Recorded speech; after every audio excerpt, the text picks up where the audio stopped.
Welcome to Cooking with Matt. Today we are making Anzac biscuits. We have mixed our porridge oats, desiccated coconut, plain flour, caster sugar. We've melted some butter, some golden syrup and some bicarbonate of soda and put it all in a bowl. Melted butter, all the stuff. We're going to mix it now. Ready? Mix it all in. Mix thoroughly. We're going to get some small dollops, tablespoons worth on a baking sheet. Now I've chosen to put some greaseproof paper here. You can put it directly on a buttered baking sheet, that's not a problem.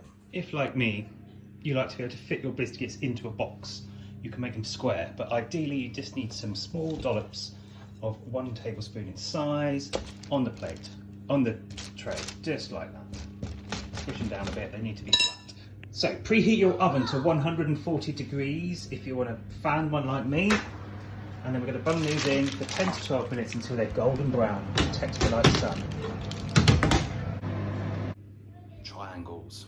So be very sure to make sure there's plenty of room between your biscuits. Unlike me, you cook them too close together. You can just separate them a little whilst they're still warm and soggy before leaving them